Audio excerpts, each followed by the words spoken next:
지금부터 질의응답 시간을 갖도록 하겠습니다. 오늘은 정치 부분입니다. 정치 부분. 그러나 정치는 이 경제의 집중적 표현이라는 그 레닌의 말도 있듯이 경제하고 관련이 전혀 없지는 않습니다. 그래서 정치에 관한 여러 가지 측면에서의 질문을 이렇게 해주시면 될 것 같습니다. 한 30초만 말씀드리면 질문이나 이런 관련돼서는 제가 채팅방을 통해 가지고 네, 글로서도 이렇게 효율적으로 해서 글로서도 많이 올리겠습니다. 채팅방을 같이 보시면 될 것 같아요. 네. 자, 질문 있은 분은 손을 들어가지고 김장현 박사의 그 화면 공유를 일단 내려주실랍니까? 전체 화면을 띄우게. 예, 예, 예. 지금 질문이나 의견이 있는 분은 손을 들어가지고 질문을 해 주십시오.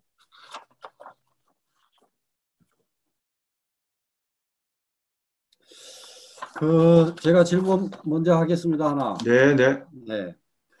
이 발제물을 쭉 보다 보면은,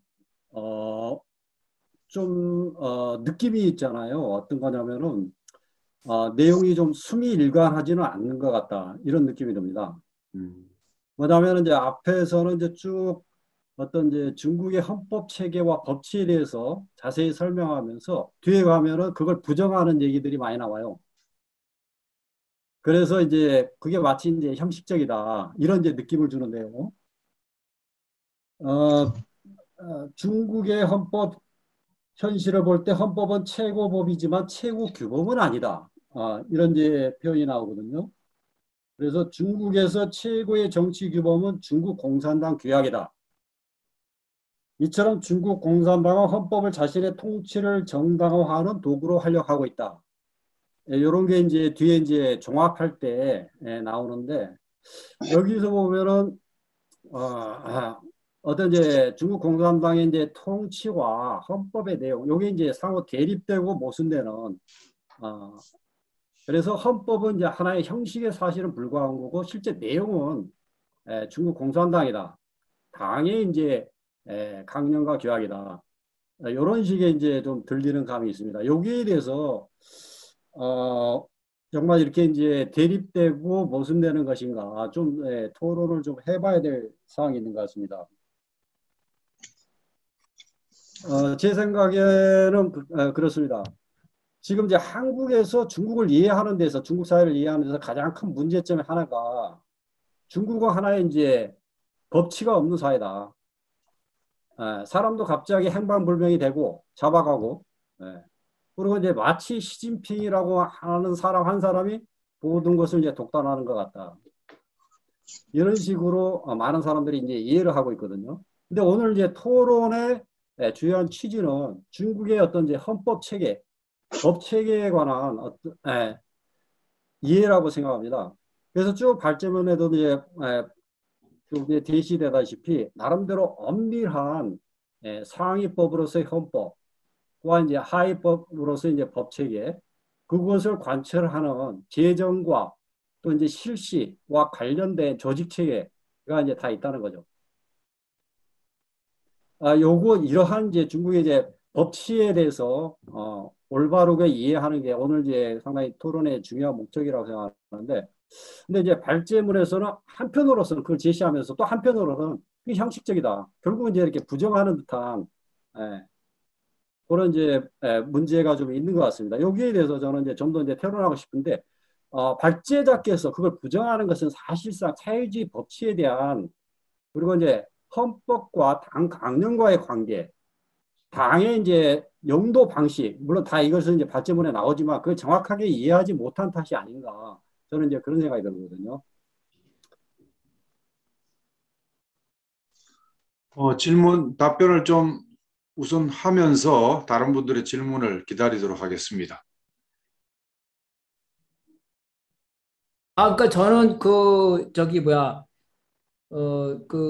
공산주의의 그 법이론, 막스주의의 법이론에서 이제 그 법의 실질적인 그 규범성에 대해서 반대를 하거든요. 그러니까 그 중국 공산주의 입장에서는 그게 이제 일관성이 있겠지만 어쨌든 간에 자본주의와 비교해 봤을 때는 그래서 뭐 지금 민주당이 있는데 뭐 민주당 규약이 그 헌법에 직접적 영향을 미치거나 정치적으로 지도하는 건 아니잖아요. 그거에 대해서 제가 사실적으로 얘기한 거고 어떤 게 뭐 좋다 나쁘다는 각자 그 개인적인 판단이라면 다만 헌법이 그 강한 규범력을 가지지 못한다는 거는 자본주의 헌법과 비교해 봤을 때 그거는 부정할 수 없는 사실입니다. 저는 거기에 대해서 좀 계속 발언해도 네, 네, 괜찮겠습니까? 네. 네. 저 논쟁도 하시고 반대의 재미나게. 생각을 가지고 있는데요. 그러니까 우리가 이제 전국인민대표자대회라고 하는 최고 이제 입법기관이자 권력기관을 중심으로 한 헌법 제정기관이죠. 그래서 이제 거기서만 헌법을 제정할 수 있고 상무위원회 그러니까 전인대 상무위원회가 있는데 상무위원회에서 일반 법률만 제정하고 헌법은 전인대 전체 회의에서만 제정할 수가 있거든요. 그래서 일상의 그런 이제 회기가 이제 3월 초에 한 보름 정도 진행되고 나머지 기간은 상임위원회에 이제 위임이 돼서 일반 법률들은 이제 제정합니다. 이게 그런 체계고 그리고 이제 자치가 이제 시행되는데 성이라든가 이제 현단위 이런 데에서도 이제 자체 이제 인민 대표자 회의가 있죠. 거기서도 이제 자체 이제 법규라든가 이런 거 제정이 될 수가 있는데 이런 것들이 엄밀하게 상위법에 저촉되지 않게끔 돼 있어요. 일관된 이제 책으로서. 그래서 그 심사를 전인대 상임위에서 하거든요. 그래서 만약에 저촉된 하위법이 나오면은 위에서 그것을 이제 시정을 시킵니다. 이것만 보더라도 굉장히 중국의 헌법을 정점으로 한 법체계라고 하는 것은 엄밀하다라고 하는 거거든요. 한국에서는 오히려 보면은 하위법이 상위법을 저촉하는 경우가 많이 생겨요. 그리고 그것을 다루려고 하면은 상당히 시간도 많이 걸리고 소요가 되고 그래서 하위법에 의해서 상위법을 부정하는 경우가 많습니다. 특히 노동법 관련해서 말이죠. 예를 들면은 대법원 같은 데서 이 비정규직 불법이다 판결이 났는데도 지금 이제 자본가들 안 지키거든요. 이 현대자동차 같은 경우. 그리고 각가지 보면은 하위법 실행 조항에 의해서 그런 것들이 상위법 헌법이 많이 무력화되고 추상화돼요. 이것만 보더라도 오히려 발제자께서 중국과 같은 사회주의 헌법은 어떤 형식적이고 강한 규정성이 없다라고 하는 것이 반대로 우리가 해석해야 되지 않을까. 그런 법의 일관성과 그다음에 법을 제정하고 집행하는 이제 그 조직 체계에 의한 담보라고 하는 측면에서도 그러지 않을까 저는 그렇게 생각합니다. 제가 30초만 발언할게요. 네, 네. 이제 중국의 초창기에는 어떻게 됐냐면 80년대 전까지 등소평 이전까지는 그 헌법을 개정안을 내야 되는데 그러면은 헌법 개정안은 우리의 국회에 해당되는 전국인민대표대회에서 토론을 통해서 초안을 만들어야 되는데 중국 공산당 정치국이 다 만들었어요. 다 만들어가지고 그거를 이제 형식적으로 우리의 국회에 해당되는 게 주는 거죠. 이게 이제 1982년까지 그렇게 됐고 1982년에 등소평 시절은 그걸 명백하게 분류해가지고 오늘과 같은 이제 절차가 생긴 겁니다. 그래서 과거에 중국 공산당뿐만 아니라 다른 사회주의과도 마찬가지겠죠. 이와 같은 국가가 할 일을 이제 당이 대신했던 문제가 있기 때문에 이제 그 절차를 한 거고 말씀하신 부분은 그 재정 절차가 이제 최근에 정립된 건 맞아요. 그렇지만 그 재정 절차랑 그 헌법을 그 당과 개인에 대한 헌법의 구속력을 가지냐 안 가지냐는 다른 문제라는 거죠. 어쨌든 실질적인 구속력은 헌법보다 공산당 규약이 더 위에 있다는 겁니다. 그것이 바로 이제 어떤 이제 내용과 형식 이걸 이제 대립시키면서 결국은 결론은 뭡니까? 당의 강령이 헌법 위에 있다 이렇게 말씀하시면은 결국 이제 중국의 법치를 부정하는 거거든요. 근데 쭉 발제하신 거 보면은 당의 강령이 어떤 국가 의지인 헌법으로 승화하는 데서는 절차적 시스템이 갖춰져 있다 이렇게 발제하셨거든요. 이 양자는 제가 볼 때는 이제 대립되는 거 아니라고 봅니다. 당의 강령, 한 당 정파의 강령일 뿐이고 그 당시에는 국가의 의지가 아니에요. 의지로 전환되리서는 국가 시스템, 엄연히 존재하는 국가 권력, 중국 국가 시스템을 거쳐서 모든 절차를 통과됐을 때 그게 이제 입법화되고 헌법으로 정해지고 전체 이제 국가의 의지로 전화되는 거죠. 이것을 어떻게 당의 강령이 국가의 헌법 위에 있다 이렇게 볼 수 있겠습니까? 그것은 자본주의도 마찬가지 아닙니까? 자본주의에서도 집권당 보면은 다 자신들의 어떤 정책을 입법을 통해서 국가 의지로 승화시킵니다. 그 측면에서는 마찬가지잖아요. 네. 그렇다고 해서 우리가 이제 자본주의 정당이 어떤 이제 강령이라다가 정책이 헌법에 위에 있다 이렇게 말하지는 않지 않습니까? 자, 우리 김석정 선생님 손 네, 드셨어요? 예, 말씀해 주세요. 예, 지금 그 중국 헌법이 그 개혁 개방이 시작된 이후에 어쨌든 나왔던 헌법이고, 뭐 그 아래서 헌법에 어떻게 규정이 돼 있던 실제로 위기 상황이 닥치면 천안문 사태 같을 때 헌법이 사실 정상적으로 작동 못할 때도 있죠. 물론 광주 사태처럼 대한민국도 헌법이 있지만 위배되는 경우도 있고요. 제가 말씀드리고 싶은 건 아까 김장민 동지께서도 말씀을 하셨지만 당이 정치적으로 영도하는 상황에서 헌법과 물론 반드시 중华民国중华人民共和国의 헌법과 공산당의 뭐 강령이 충돌을 할 필요는 없죠. 충돌하는 상황에서 과연 어디가 영도를 할 것이냐. 법률적인 체계가 아니라 실질적으로 헌법보다는 공산당의 강령이 더 우선적으로 적용되지 않겠느냐. 특히 최근 들어서 공산당의 이제 각종 조직이 그 국무원의 조직하고 비슷하게 매칭이 되고 있잖아요. 그러니까 국무원에 가끔 뭐 예를 들어 외교부가 있으면은 당 그 외사합동공실 같은 데서 거기에 대해서 어떤 그 규정이나 방향을 제시하는 그런 식으로 전반적으로 당 위에 있는 체제로 생각을 하면 그렇다 그러면은 뭐 헌법에서도 반드시 뭐 강령 위에 있다 아니다를 법적으로 따지기 전에 실제적으로 공산당의 영도가 관철되고 있다. 그런 면에서 만약에 강령과 헌법이 충돌하는 경우가 있으면은 아마 중국 공산당의 강령이 우선적으로 적용되지 않겠느냐. 그런 뜻으로 받아들였습니다. 예, 그런 뜻을 지금 방금 그 김석정 선생님이 정확하게 해석하신 것 같고, 김장민 동지는 약간 과하게 표현한 것 같아요. 개혁개방 이전에는 당이 국가를 대신했다. 이건 무리한 얘기죠. 그때도 당이 지도한 겁니다. 그런데 조금 세게 지도한 거죠. 지금은 약간 유연성을 발휘하는 것이고, 그러나 그때나 지금이나 여전히 당 위에 사회주의 정치 방식이 작동한다는 것이고, 특히 중국은 모 대통령 시절에 이제 문혁 기간만 빼고 나머지는 철저하게 혁명적 군중 노선을 많이 강조한 부분이잖아요. 하방 제도라든지 이런 거로 볼 때 당 위에 국가를 지도하는 이런 시스템의 관계, 그리고 당 강령과 국가 헌법의 관계, 그렇게 보는 게 나을 것 같습니다. 자, 우리 강정우 선생님이 손을 드셨습니다. 강정우 선생님 한 말씀 좀 해주세요. 제가 중간에 이게 막 그 혼란이 생겨가지고 나가버린 것 같아요. 저는요, 그 발표문 제일 앞에 표를 만들었잖아요. 네네네. 표가 굉장히 중요하다고 보는데 이 표를 중심으로 해서 그러니까 이념형적인 표라고 봐요. 그럼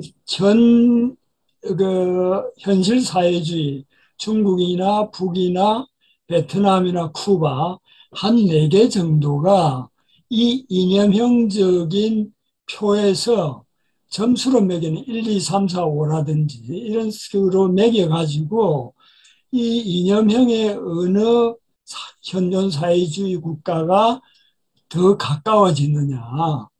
또 이제 자본주의나 뭐 이쪽도 대표적인 미국이나 아니면 독일이나 스웨덴이나 뭐 한국이나 이렇게 한 너댓 국가를 뽑아가지고 이쪽도 이런 이념형에 어느 것이 어느 정도 가까워지고 해서 실질적으로 그 표를 기준으로 해서 한 비교 분석하면은 굉장히 재밌겠네요. 의미 있는 결과가 나올 것 같아요. 그게 아마 필요한 것 같거든요. 네. 앞으로 그 작업을 좀 여유를 가지고 해줬으면 굉장히 기대를 제가 하겠습니다. 그다음에 또 하나는 아까 직접 선거, 직접 투표 이거 이야기를 하실 때 주권 행사를 가장 이제 낮은 단위에서 인민대표를 선출하는 거. 여기에 직접 투표를 하고 직접적으로 주권 행사를 한다. 더 이상 못 하잖아요. 그 차상위 수준에서는 거기에 선출된 기본 단위에 선출된 대의원이 또 선출을 하는 거고 이렇게 올라가는 거잖아요. 근데 이게 이제 이 자본주의나 이쪽에서는 대통령도 직접 투표를 하잖아요. 그러니까 과연 어떤 게 바람직스러운 건가?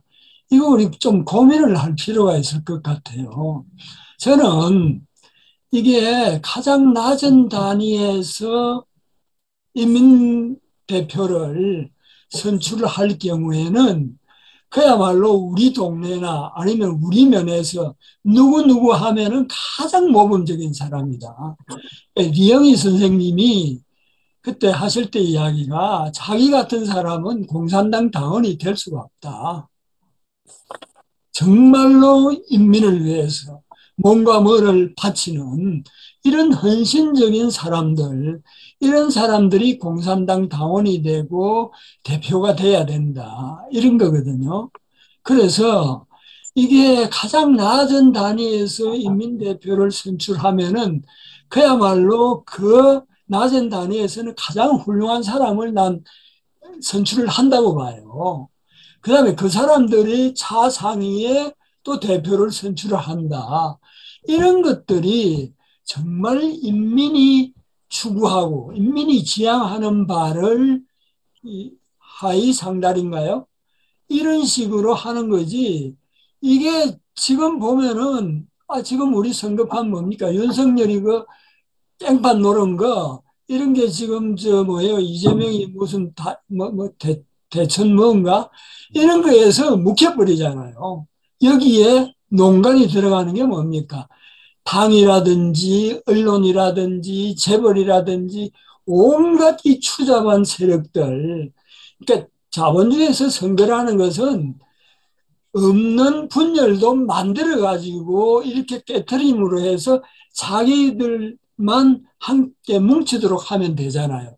거기에 포퓰리즘이 들어오고 돈이 들어가고 온갖 언론 농간이 들어가고 이런 거에 선거고 투표. 이게 과연 제대로 된 주권 행사냐. 그래서 저는 오히려 아까 우리 김 선생님께서는 조금 부정적인 것 같은 그런 느낌을 가지고 이야기를 했는데 저는 오히려 이게 더 정말 인민의 의지를 반영하는 그런 투표나 제도가 아닌가. 그래서 오히려 긍정적으로 좀 볼 필요가 있지 않느냐 하는 그런 생각도 들고 물론 뭐 또 뭐 한계도 있기는 좀 있죠. 그다음에 아까 부국강병, 전략외교, 뭐 군사대국 이렇게 이야기를 했는데 사실 미국하고 비교하면은 중국은요 지금 군사비가 3분의 1 수준입니다. 근데 실질적인 GDP는 이미 2014년부터 중국이 앞섰잖아요. 근데도 이 GDP의 겨우 1.2%인가? 미국은 3.5%가 넘어요. 국방비가. 그럼요. 그러니까 예산의 보통 15%에서 18%입니다. 미국이.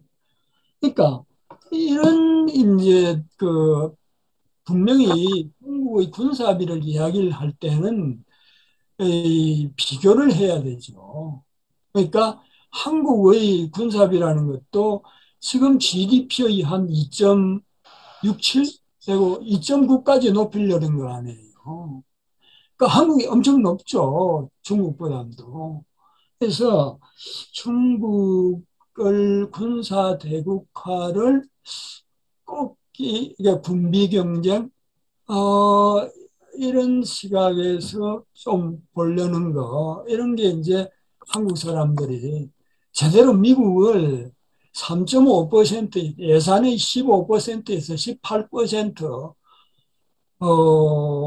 이런 이제 미국의 군사제일주의 이걸 분명히 파악하고 난 다음에 거기에 대항할 수밖에 없는 중국의 입장에서 이 군사비를 보면은 그렇게 전략 외교라는 것도 저는 좀 웃기는 이야기인데 왜 서방 언론들이 이야기하는 걸 그대로 우리가 수용을 하느냐.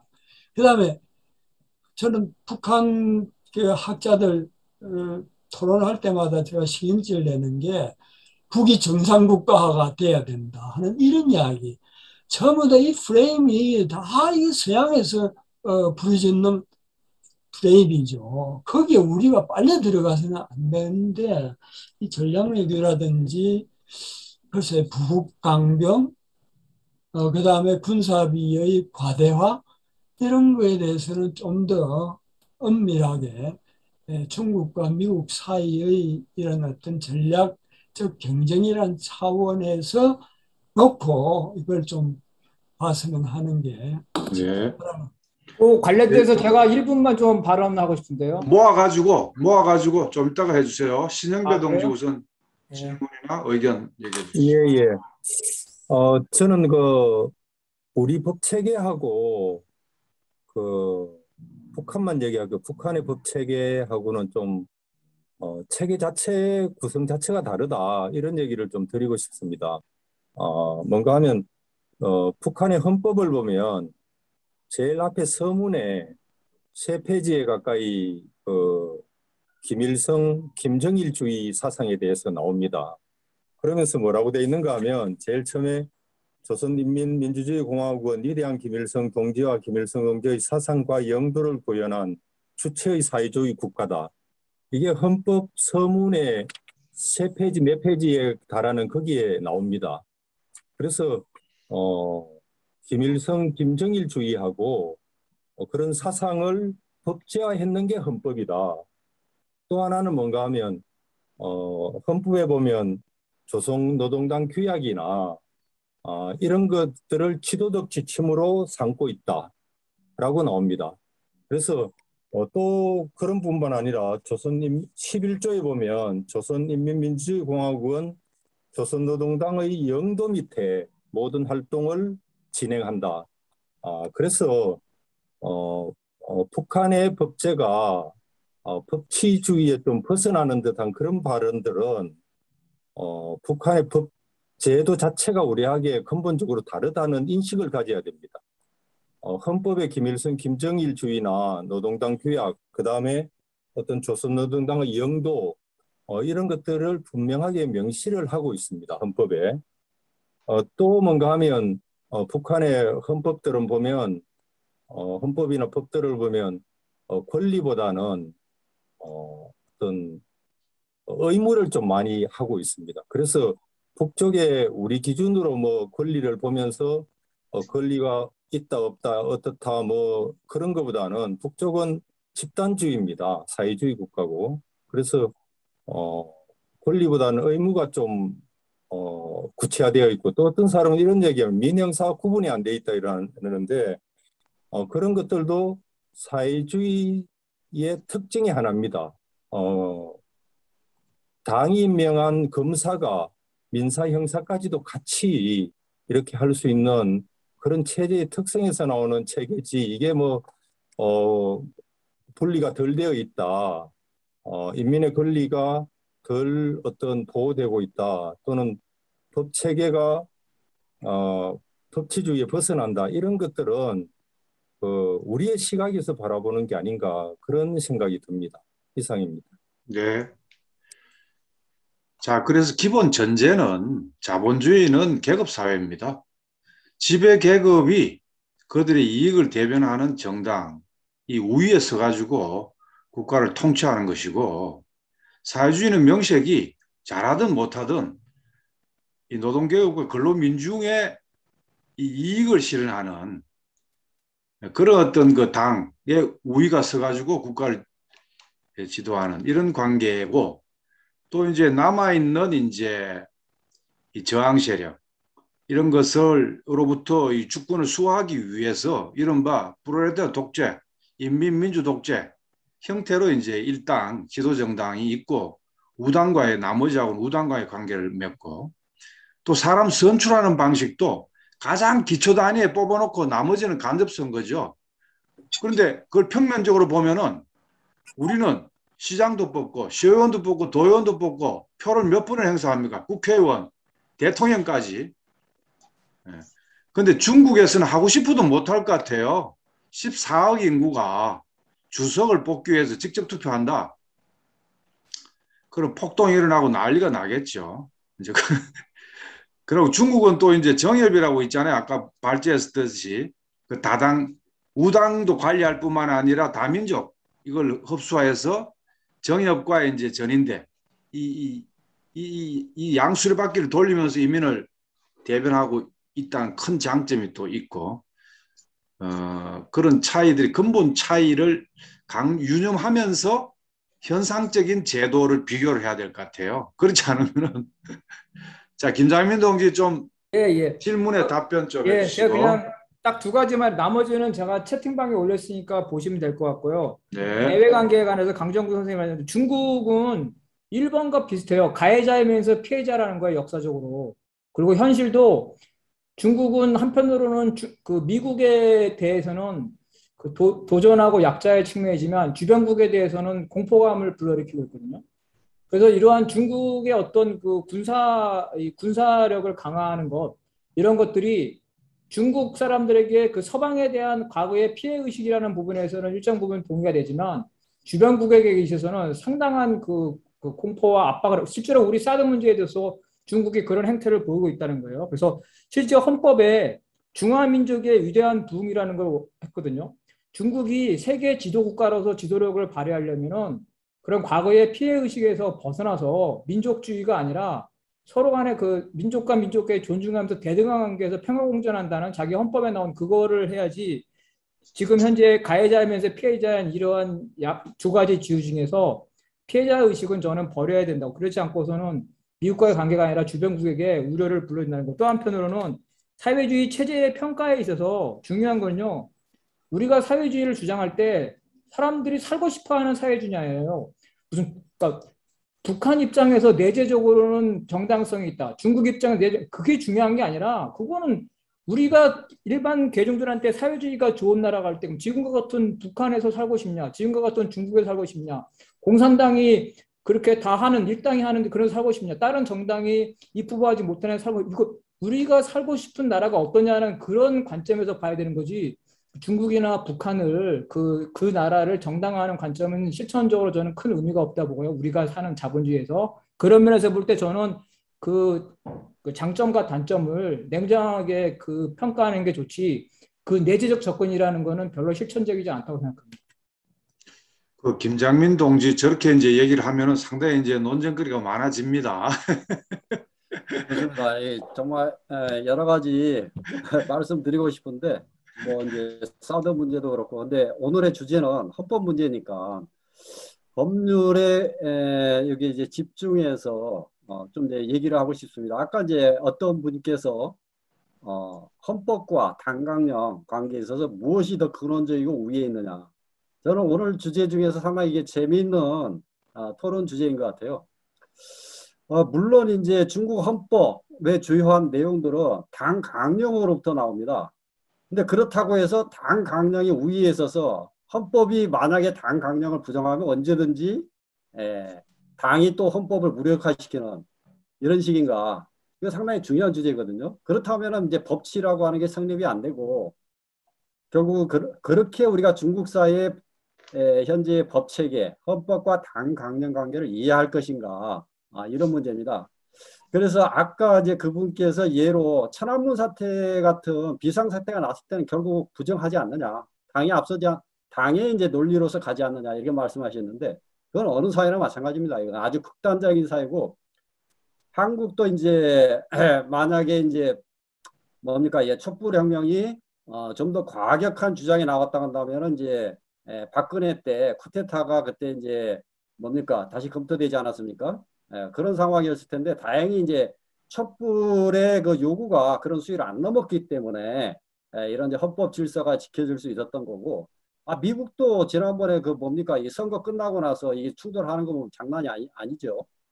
그런 상황이 비상 상황이 되면은 완전히 기존의 법 체계를 이제 스스로 무너뜨리고 그런 사태가 어느 사회나 이제 존재할 수 있다고 보고 대신 그만큼 큰 데미지를 입게 되죠.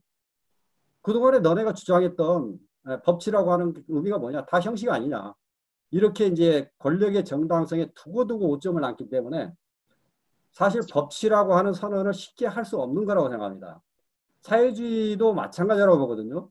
사회주의가 이제 중국 같은 경우는 이제 49년도 새로운 이제 정권이 들어서고 처음에는 그런 이제 법치가 없었어요. 사실 당과 직접적인 정치 논리로 이어졌고, 근데 나중에 이제 점차적으로 그러한 정치 논리만으로서는 오랫동안 이제 통치할 수 없다 해서 이제 법치로 이전하는데 중간에 이제 문혁이라고는 또 과도기를 겪으면서 또 법치가 한 번 또 좌절되지 않습니까?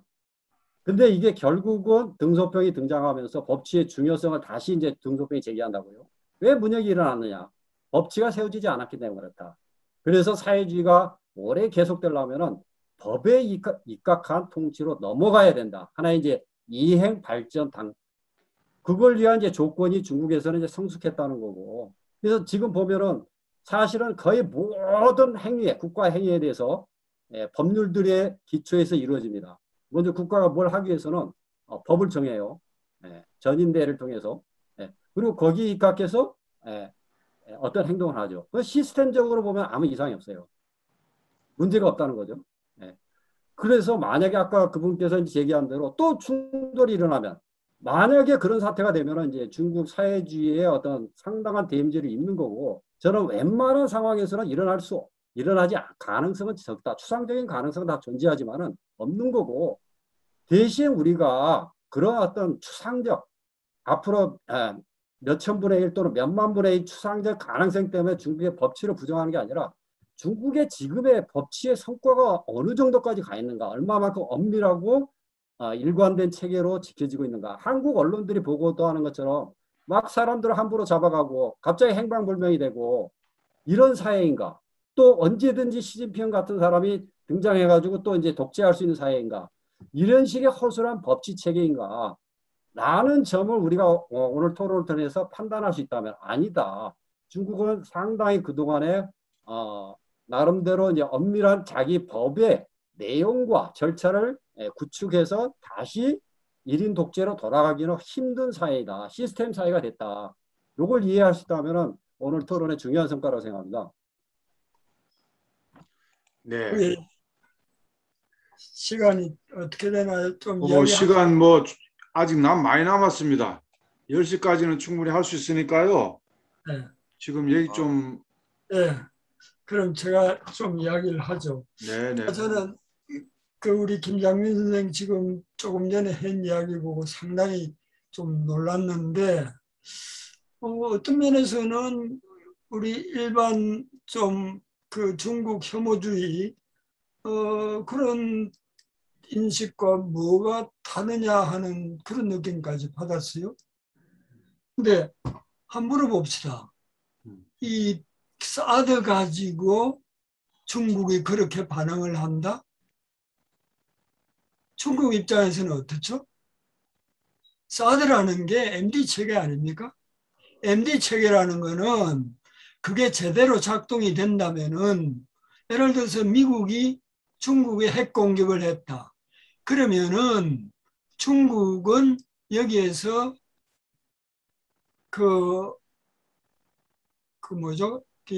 반격을 할 거 아니에요. 그럼 반격을 하는데 핵탄을 쏘았는데 한국의 위치가 아주 좋으니까 중국에서 미국으로 나르는 그런 핵폭탄을 이 사드나 MD 체계가 나중에는 SM3까지 가가지고 이걸 다 막아버린다. 그러면은 미국은 제2차 보복을 당할 우려가 없으니까 멋대로 자기 멋대로 중국을 공격할 수 있는 게 바로 사드죠. 북을 겨냥해서 사드를 배치했다고 누구도 생각을 안 해요. 제대로 아는 사람은. 거기에 대해서 중국이 안보 위협을 느껴서 그렇게 반응을 한 거에 대해서 그걸 가해자로 보느냐? 그럼 중국의 입장을 너무나도 모르는 거예요. 그 다음에 도대체가 옛날에 화해 질서 거기에서는 뭐 어떤 면에 있어서는 강압적인 게 있었죠. 그렇지만은도 화해 질서라는 게 중국 중앙이 만드는 규범을 조공과 책봉을 통해서 수용을 하면은 중국은 주변에 대해서 내처의 자주성과 평화를 보장하는 교환체계죠. 그게 일방적으로 중국이 가해하는 그런 체계가 옛날도 아니었고, 지금은 신중국이잖아요. 신중국에서의 평화공존 5원칙이라든지 이런 걸 한번 보세요. 그럼 도대체 강대국이 평화공존 5원칙 내정 불개입이라든지 뭐 이런 거를 준수하고 그 기치로 내거는 나라가 어디 있어요?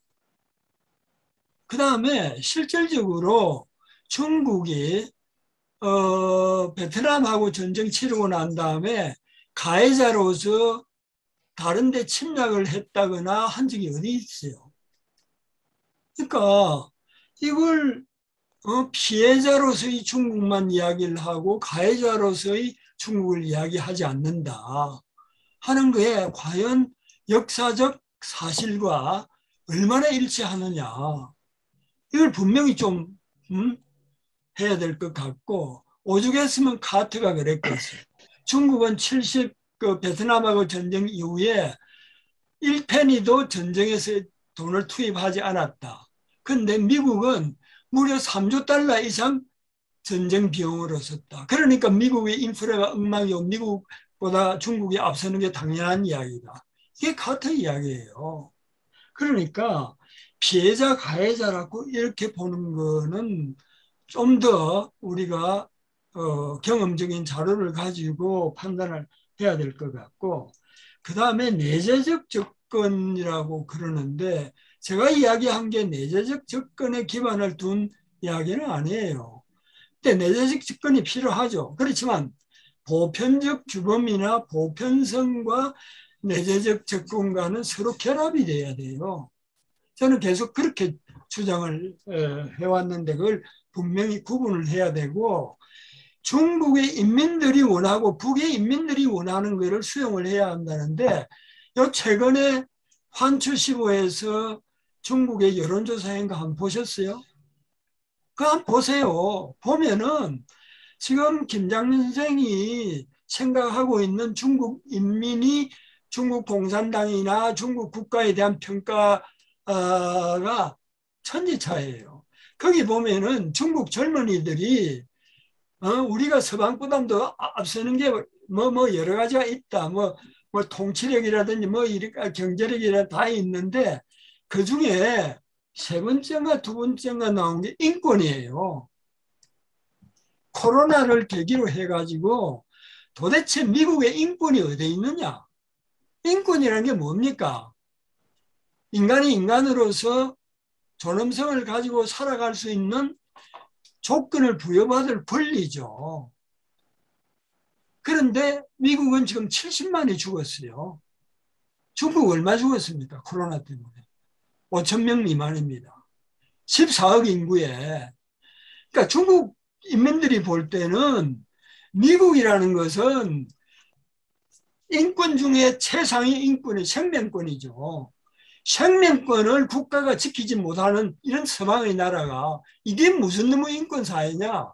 그러니까 서방이 중국한테 배워야 될 게 인권을 배워야 된다. 생명권을 중시하는 중국의 인권. 그래서 우리가 젊은이들이 인권의 측면에서 서방보다도 중국이 엄청 앞선다는 것을 특히 코로나를 계기로 절감을 했다는 거예요.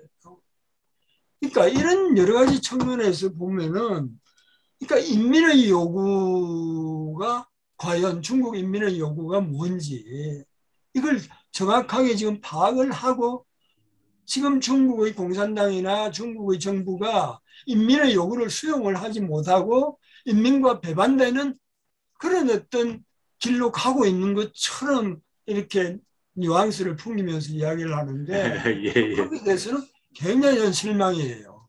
네네네네. 제가 딱 30초만 좀 말씀드리겠습니다. 네네네.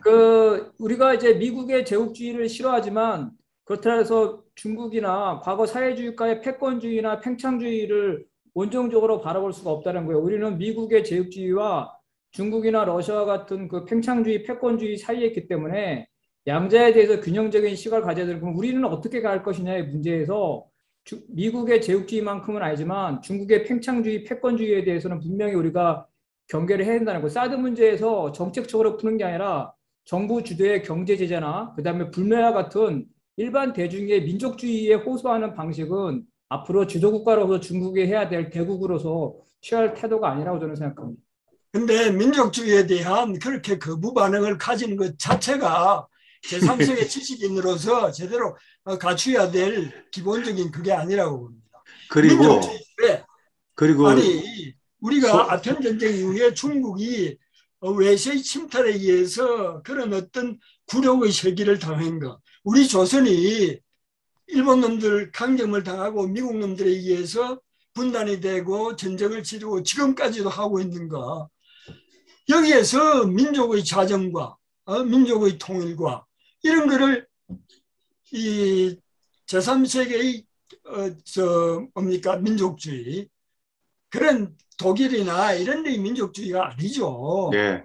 그리고 소련과 중국을 우리가 장려해야 될 문제죠. 자, 조금만 정돈하면서 이렇게 뜨겁게 논쟁하니까 재밌죠? 네. 제가 사회자지만은 지금 발제자의 과도한 표현에 대해서 좀 지적을 아니할 수가 없습니다. 소련과 중국을 팽창주의, 패권주의라고 제국주의한테나 쓰는 용어를 거침없이 갖다 붙이는 것 자체가 그 저는 잘못된 인식이다. 서방에서 사회주의 수출, 확장을 할 때 그걸 팽창주의라고 규정했고 패권주의라고 이렇게 매도가 되었죠. 단지 소련의 대국주의 노름이 있었습니다. 중국도 그럴 위험성이 있어요. 중국이 북쪽이 고난의 행군 시기에 인민들 한 숟가락만 안 들으면 다 먹이 살린다고 큰 소리 쳤고 했지만 한 번 도와준 적 없습니다. 그 당시에 북이 대단히 이제 중국을 비판했던 이유기도 한데 그러면서 유엔 제재에 중국이 따랐지 않습니까? 사회주의인데도 같이. 그런 부분에 대한 문제는 지적할지언정 지금 신중국 옛날에 뭐 정화가 뭐 중화 사상을 가지고 세계 정벌하고 다니고 이거 일치시켜가지고 얘기하면 안 되죠. 신중국 사회주의를 얘기하고 사회주의의 외교 원칙이 분명히 있는데 거기에 입각해서 얘기해야 된다는 거고 약간 오버하는 경향이 있다는 걸 좀 지적하고 싶습니다. 그리고 우리 이건수 선생님 지금 아까부터 손 들었으니까 그 다음에 우리 신영배 동지로 이건수 선생님 말씀해 주시죠. 네, 지금 뭐 아니, 중국 헌법에 대해서 얘기하는데 갑자기 뭐 미국하고 비교하고, 네? 그러니까 미국의 뭐 헌법과 비교하는 건 모르겠는데 뭐 체제 경쟁 얘기는 하지 말죠. 그런 식으로 뜨거워지는 건 별로 좋은 것 같지 않습니다. 자, 예, 신영배 동지.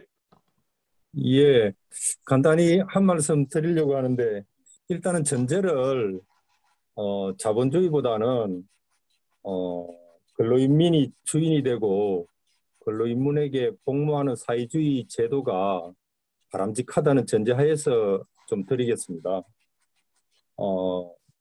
중국이나 북한은 이제 사회주의 국가고요.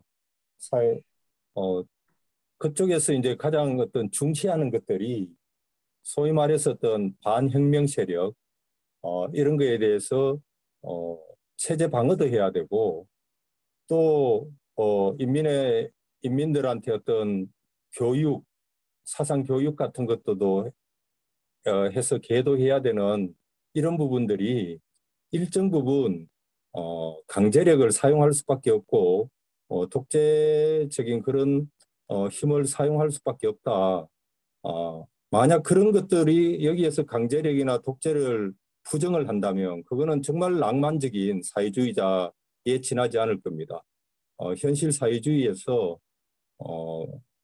사회주의 체제를 유지 강화하기 위해서 일정의 강제력, 독재는 불가피하고 다만 이런 것들을 언제까지 용인하고 허용할 것이냐, 또 얼마나 완화할 것이냐 이런 거에 대해서는 우리가 향후에 논쟁을 할 수 있다고 보고요. 그 대신에 이게 법치냐 내재적 접근이냐 이런 접근보다는 그 국가들이 정말 올바른 사회주의 국가를 지향하면서 가고 있느냐 이런 게 어떤 논쟁의 기준이 되고 판단이 기준이 되었으면 하는 생각입니다. 네네. 이상입니다. 그 비슷한 얘기인데요. 아까 김장민 동지가 이제 중국이든 북이든 그 가서 살고 싶겠냐. 그렇기 때문에 우리는 우리 기준이 있다고 얘기했는데 맞습니다. 우리는 우리의 이상적인 모델이 있어요. 상이 있어요.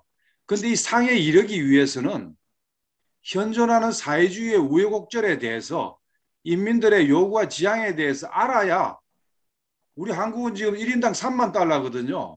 골고루 나누면 3만 달러씩 가져요. 1억 2천씩 한 집에 1억 2천씩 가져가는데 그렇지 못하잖아요. 양극화는 심화되고 부정부패는 심화되는데 자 그러면은 우리는 완전히 하늘에서 뚝 떨어지는 그런 마음 편하고 골고루 배불리 먹을 수 있는 그러고 자주적이고 평등한 이런 나라를 바로 건설할 수 있는 게 아니거든요.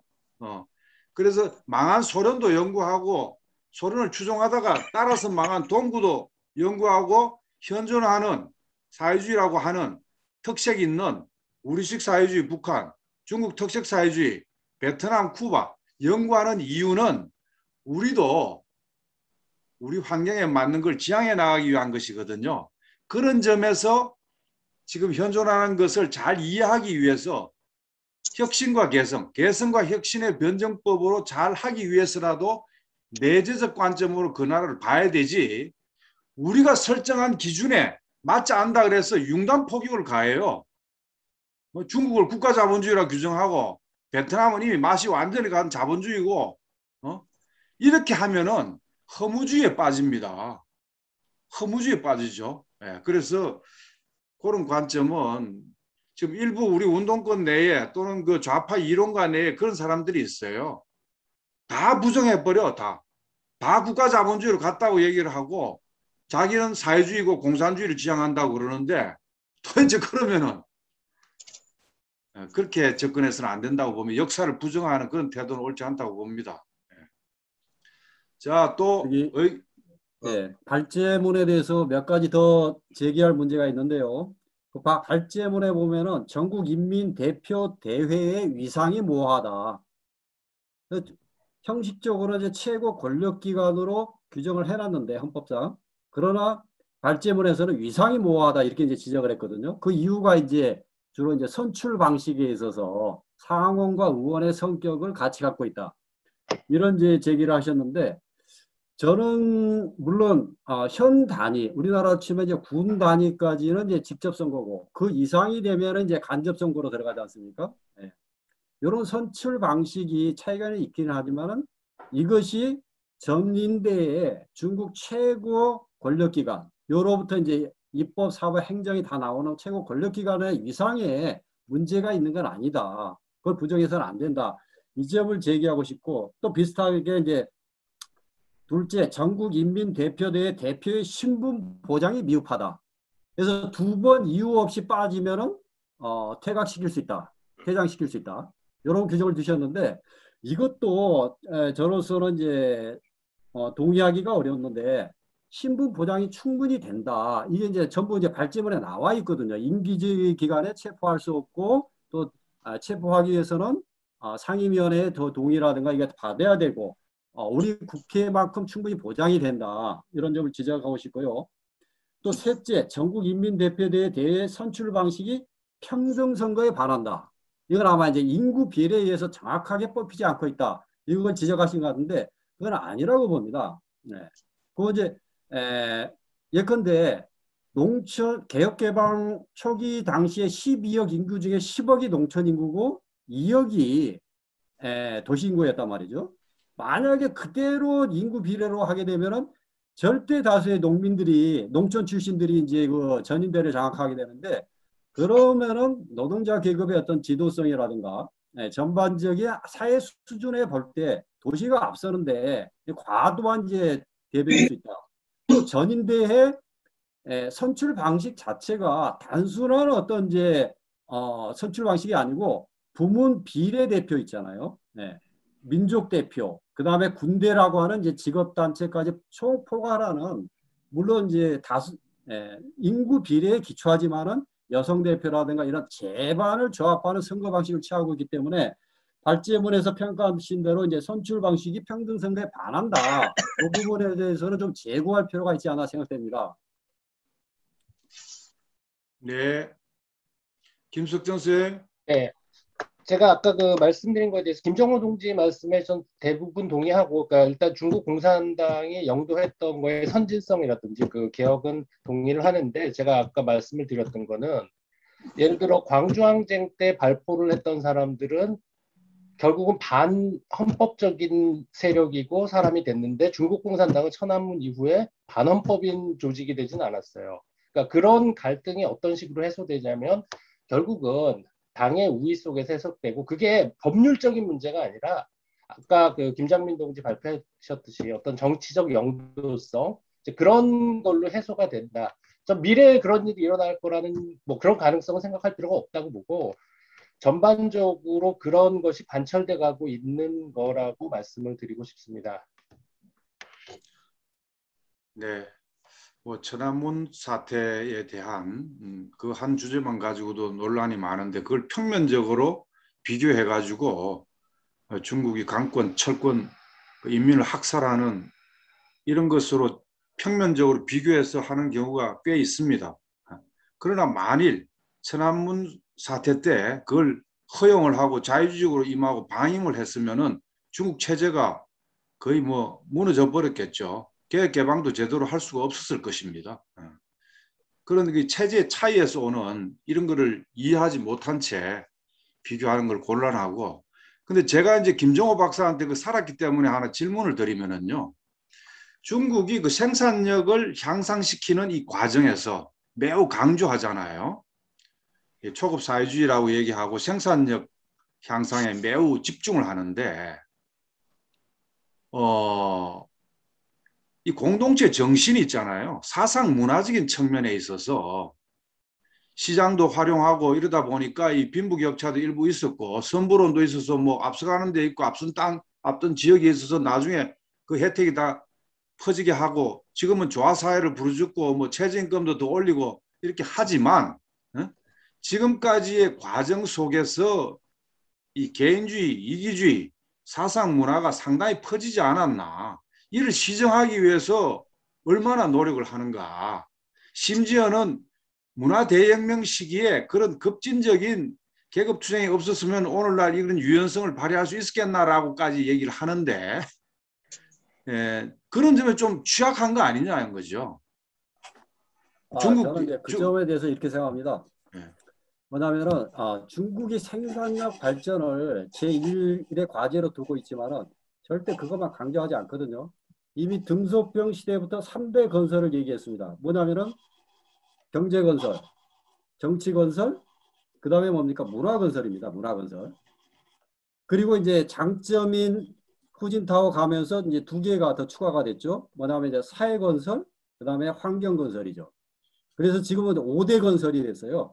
그래서 이게 조화가 다 맞아야지 어느 한 나라도 이게 다른 데에 대해서 현저하게 차이가 나면은 사회주의 건설이 안 된다. 마치 물통이 있잖아요. 물통에 보면은 이제 제일 낮은 부분으로 물이 다 새버리듯이 만약에 문화건설에서 다른 데는 다 4개는 잘 됐는데 문화건설에 차질이 났다. 그래서 이념이라든가 이데올로기에서 빵꾸가 생겼다. 이러면 그 사회주의 건설에서 큰 문제가 생긴다는 거죠. 그래서 당대회 보고서 있잖아요. 5년마다 한 번씩 하는 당대회 보고서 굉장히 1만 자 이상 긴데 거기 보면 반드시 이 5가지 건설에 그동안의 성과가 나옵니다. 근데 한국 언론에서 주로 이제 소개되는 것은 경제 문제만 소개되기 때문에 특히 문화 부분에 대해서 중국의 사회주의 건설과 관련된 사회주의 문화, 공산주의 문화 이런 부분에 대한 부분이 우리 안 되기 때문에 사람들이 이제 많이 이제 오해를 하시는 것 같은데 중국은 주류 문화라고 하는 게 있어요. 주류 문화. 주류 문화 이제 그게 이제 바로 사회주의 문화, 공산주의 문화고 그거 이제 TV 보시면은요 혁명 사극이 가장 큰 비중을 차지합니다. 그리고 요즘 영화 보면은 영화도 주류 문화의 주 선율이라고 그러죠. 주 선율에 기초한 그런 영화가 굉장히 흐트치고 있는데 그건 상당히 어떤 이제 발전적인 모습을 보여주는 것 같아요. 왜냐하면 영화에서 사람들이 돈을 내고 영화관에 가는데 누가 이제 동원해서 하는 게 아니라 대중들이 그런 이제 주선율적인 영화도 자발적으로 참여한다는 것은 그만큼 수준이 높아졌다는 거거든요. 재미도 있고, 막 그냥 스펙터클하고 이런 속에서도 뭔가 이제 애국심이라든가 사회주의 가치관을 심어주고 저는 이제 중국 TV를 보면서 그런 것들에 상당히 많이 접해요. 근데 여기 한국에서는 소개될 기회가 없기 때문에 그런 현상이 생기는데, 그런 예, 점에서 일단 이제 그 5가지 건설이 항상 강조됐다. 이 점을 말씀드리고 싶습니다. 네, 그런 점에서 이제 북과 중국과 베트남이 이제 좀 다르지 않습니까? 뭐 역사적 환경도 다르고 정세도 달라서 그런 측면도 있지만 현재 어쨌든 북은 과학 기술을 매우 강조하고 생산력 향상을 자력 경쟁에 입각해서 굉장히 강조하면서도 사상 문화를 엄청 강조한단 말이죠.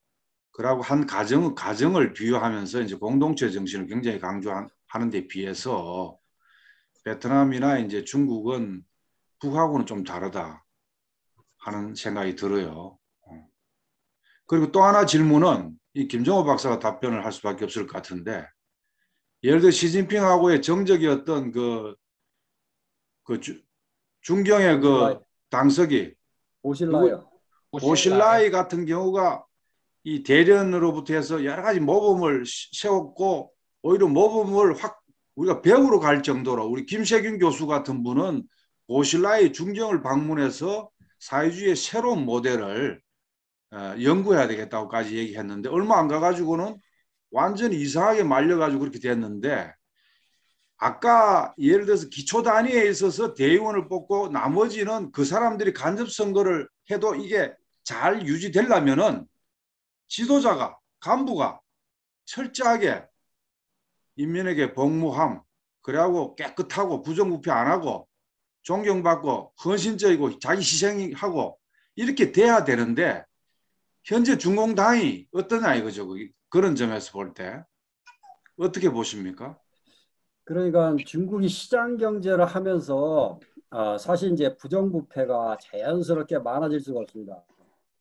많아질 수밖에 없다. 그거는 우리가 이제 그 장을 담글 때 구더기가 생기는 것과 마찬가지인데 저도 중국에 있으면서 상당히 그런 사례를 많이 봤습니다. 어떻게 처음에 입당할 때 그렇게 뛰어나고 혁명 정신에 가득 찼던 그런 젊은 공산당원들이 차츰차츰 부패화되어 가는가. 이 연속극으로도 많이 다뤄지거든요. 마치 가랑비가 젖듯이 이제 젖어가는 그런 과정인데 한편에서는 그렇게 부정부패가 심화되고 발전하고 교묘해지면서 또 다른 한편은 당내의 반부패 투쟁도 그만큼 발전되고 연구가 심화되고 당 기율이 강화됐다. 그래서 시진핑 등장할 때 2012년이죠. 이때부터는 이게 이제 전면화됩니다. 이게 반부패 투쟁이. 그래서 지금은 상당히 많이 잡았어요. 지금 그때 제시했던 뭐 8가지 이제 규율 있지 않습니까? 그게 이제 장정 때 그 본받았던 건데 보면은 굉장히 단순해요. 뭐 공정차를 이용하지 마라 근무 시간에. 예. 또 뭐 하지 마라 이렇게 아주 구체적이면서 이런 것들이 이제 과철되고 지금도 이제 계속되고 있거든요. 예. 그러면서 지금 대중들의 인민 대중들의 이제 가장 시진핑 정수 지도부에 점수를 많이 주고 있는 그 부분의 하나가 바로 이제 부정부패를 잡았다. 요게 이제 사회 주요한 문제가 아니게 됐다. 이전에는 막 수위에 보면은 사회 주요한 문제 중에서 반드시 5위 안에 들었는데 지금은 이제 그게 상당히 이제 뒤로 밀려나고 있는 그런 이제 상황이죠. 네. 또 질문이나 의견 있는 분 계십니까? 얼굴 좀 보여주시면서. 어, 그, 지금 누가 얘기하나? 최기석 선생이 얘기하시나요? 네, 제가 이걸 얘기하면 국가보안법에 적용될 수도 있는데, 괜찮아요. 예. 네, 그, 북헌법에 직접적으로 이제 언급하자면,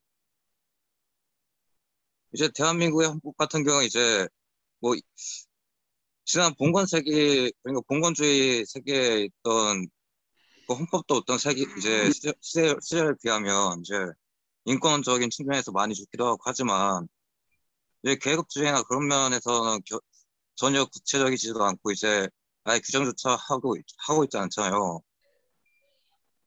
그에 반해서 이제 북의 헌법 같은 경우에는 이제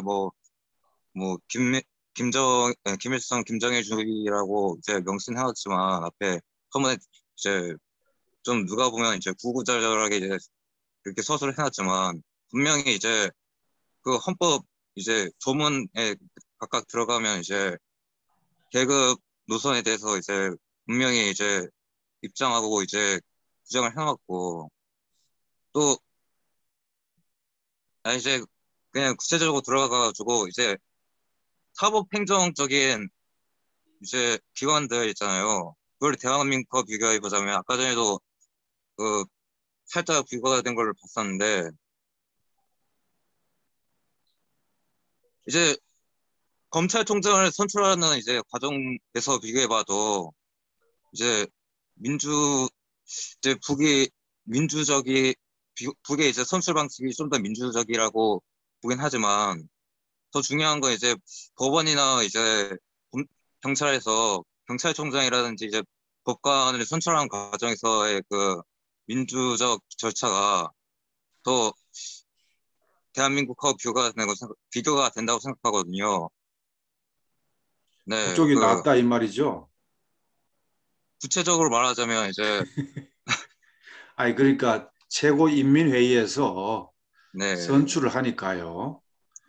네, 그리고 사법부를 선출을 하고 여기는 검찰총장, 법무부 장관 다 임명하잖아요. 네, 위원회를 꾸려가지고 하긴 하지, 법무부에서 위원회를 꾸려가지고 하긴 하지만, 북에 비하면 간접적이라고 볼 수도 있고, 또, 네, 어쨌든 간, 이제 그걸 경찰총장 뽑는 과정에서 보면 더 그게 차이가 뚜렷하게 드러나거든요. 이제 북의 내각, 이제 사회 안정성이 이제 우리나라 경찰청하고 이제 똑같다고 볼 수 있는데, 이제 거의 사회 안정성의 상을 뽑는 과정이 이제 내가 뽑을 때 같이 뽑는 걸로 알고 있거든요. 그 최고인민회의를 통해가지고 그래가지고 이제 일단 대한민국 경찰총장은 이제 아예 검찰총장 뽑는 것만보다 못하게 이제 경찰 그 국가위원회를 통해가지고 거기서 이제 동의하는 사람만 이제 뽑을 수 있는 걸로 알고 있거든요. 그에 반해서 예, 네. 알겠습니다. 말씀하시는 요지를 이해하겠습니다. 자, 이제 쭉 돌아가면서 한마디씩 하고 정도를 하면 어떨까 싶습니다. 지금 얼굴 보인 사람 위주로 해서 오늘 김장민 박사님 발제해 주시느라고 고생하셨고 또 이렇게 약간 논쟁적으로 되니까 더 재밌네요. 더 재밌고 우리 다 불안정하고 다 아직 부족한 사람들이기 때문에 토론 과정에서 성숙해지는 것 같습니다. 그런데 우리가 미국도 중국도 우리 자주성에 입각해서 주변 나라를 올바르게 이제 봐야 되지만 미국하고 중국하고 비슷한 같은 저울에 이렇게 놓고 달아가지고는 안 될 것 같습니다. 좀 잘 보고 했으면 좋겠고 김장민 동지도 그런 시각은 충분히 갖고 계시는데 오늘 뭐 얘기하다 보니까 약간 오버하는 용어들을 좀 써서 논쟁이 되고 했습니다. 자, 지금 오늘 지금 발언 안 하신 분 우리 김재명 선생 한 말씀 해주시고 공정호 선생도 우리 김진규 선생님도 얼굴 보여주시면서 한 말씀 해주시고요. 위승양 동지도 김재명 선생님부터 짧게 한 말씀 하시겠습니다. 음소거 해주시고 음소거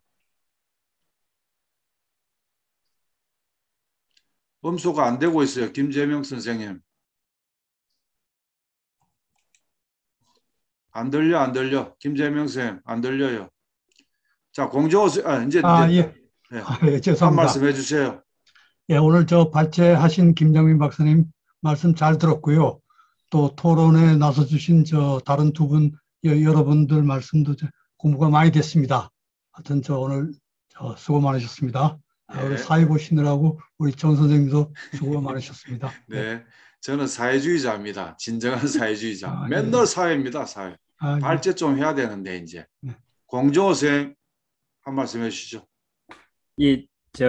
잘 모르는 부분에 대해서 많이 생각할 수 있는 계기가 됐던 것 같고요. 발제해 주신 내용뿐만 아니라 이제 반론 제기해 주신 선생님들 말씀도 이제 굉장히 많이 도움이 됐다. 그래서 공부가 많이 된 시간이었다라는 생각이 들고요. 앞으로 좀 더 공부를 열심히 하도록 하겠습니다. 이상입니다. 네. 다음에 위정양 유영기 선생도 한 말씀 해주세요. 네. 위정양. 광동노동센터 위정양입니다. 여러분들 토론에서 이렇게 만나 뵙게 돼서 반갑고요. 아주 유익한 시간인 것 같습니다. 이런 유익한 시간들이 계속 이렇게 만들어졌으면 참 좋겠고요. 제가 오늘 그 토론과 발표 내용들을 쭉 보면서 토론이 좀 더 유익하고 어떤 합의점이 빨리 나오고 그럴 수 있는 데 있어서 사회주의 경제와 그 다음에 자본주의 경제의 상호간의 비교 분석을 먼저 한 다음에 네, 그런 다음에 상부구조인 토대를 상부구조를 좀 분석이 있었으면 어땠을까 그런 생각이 듭니다. 그것도 일리 있는 말씀입니다. 더 유익했을 것 같습니다. 이상입니다. 예. 여러분들 수고하셨습니다. 김장민 동지 고생하셨습니다. 네, 유영기 선생 한 말씀 하시고. 예, 잘 들었습니다. 고맙습니다. 저는 중국 헌법을 처음 보는 사람이어서요. 모르는 단어들이 너무 많았어요. 그래서 찾아보긴 했지만 찾아봐도 모르는 단어들이 있었어요. 뭐 초효사회 찾아봐도 잘 모르겠고, 그리고 또 궁금했던 건 뭐 사회주의 초급 단계로 가는데 그 후엔 공산주의 가는데 그러면 그게 도대체 뭘 원하는 거야? 그리고 뭘 말하는지도 모르겠고, 그래서 그 다음엔 저처럼 아무것도 모르는 사람을 위해서 이 뜻풀이나 이런 것들이 좀 있으셨으면 훨씬 더 좋지 않을까 생각했습니다. 근데 예, 너무너무 좋았습니다. 고맙습니다. 유영기 선생님은 우리 김종호 박사나 저하고 별도로 연락을 합시다. 그 방면에 대해서 공부를 하시고 싶으면은. 자, 그 다음에 아까 이건수 선생님 한 말씀 하셨고, 우리 김석정 선생님도 아까 한 말씀 하셨고, 여기 이분은 이름이 없네. 이분. 저 아이폰이라는. 나머지는 다 얼굴을 안 보여줘가지고 말을 시키기가 좀 그러네요. 오늘 37명, 38명까지 참여를 했습니다. 52명 참석 신청을 해놓고 결석자가 많네요. 10월 1일 날 자본주의, 사회주의 경제 부분, 경제적 토대 부분에 대해서 한번 다시 논의할 때 오늘 좀 부족한 것을 보충하도록 할 거고요. 마지막으로 우리 김장민 박사 한 말씀 하시고 정도를 하겠습니다. 예, 어쨌든 저는 약간 논쟁적인 접근으로 좀 한 거고요. 그래서 내일은 경제인데 사실은 내일이 아니라 다음 주. 예, 그렇죠. 다음 주 경제인데 경제는 사실 훨씬 양이 많고 훨씬 복잡해요. 그래가지고 제가 볼 때 미리 읽어오지 않으면은 되게 좀 좀 그럴 것 같아서 좀 미리 봐주시면 좋고, 경제도 좀 비판적 시각으로 이렇게 해서 좀 토론이 충분히 될 수 있는 그런 방향으로 발전하겠습니다. 네. 예, 제가 하나 좀 주문을 하나 해드려도 될까요? 김장민 네, 네. 선생님께. 중국을 주제로 하시는데 북한을 좀 한 3분의 1이나 2분의 1 정도 좀 가능하면 조금 비중을 조금 높여주시면 어떨까? 뭐 그런 네, 의견이 네, 있습니다. 네, 네. 네. 북한도 좀 많이 합시다. 신성배 동지한테 과제를 좀 드릴게. 그 부분을 김장민 동지도 하지만 좀 보완해 주시고요. 자, 이제 시간이 10시가 넘었습니다. 사실 오늘 주제가 자본주의, 사회주의, 정치 비교인데요. 그 비교를 첨예하게 하려면은 윤석열과 시진핑을 비교하면 됩니다. 윤석열이 어떻게 살아왔다가 갑자기 이렇게 나오는 이 자본주의 정치 방식과 시진핑 아버지가 시중신이라고 6.25 때 중국에 부총리를 했어요. 물자 지원을 총사령탑을 했거든요. 그런데 이제 문혁 기간에 주자파로 몰렸어요. 숙청을 당했습니다. 그 아들 아닙니까? 그래서 굉장히 어려운 고통스러운 젊은 시절을 사서 헌신적으로 희생적으로 해서 모범을 세웠습니다. 여러 부분에. 그래서 최고 이제 올라갔는데 이게 사회주의고, 저렇게 갑자기 티 나와가지고 저렇게 하려고 하는 게 자본주의 정치 방식인 것 같아요. 그래서 우리는 이제 갑자기 또 사회주의 정치로 넘어갈 수는 없지 않습니까? 단계를 밟아서 좋은 정치를 할 수 있도록 다 같이 깊은 사색과 공부를 더 열심히 하도록 합시다. 오늘 참여해 주신 모든 분들 고맙습니다. 여기 손미화, 전미옥, 홍진희, 김태우, 다 이제 울산의 강봉유 동지까지 이동훈 희망연대 노조, 최영수 동지 이렇게 쭉 오셨는데, 다음번에는 얼굴을 좀 보여주가면서 하도록 합시다. 자, 안녕히 주무십시오. 고생했습니다. 박수로 마치겠습니다. 감사합니다. 감사합니다. 감사합니다.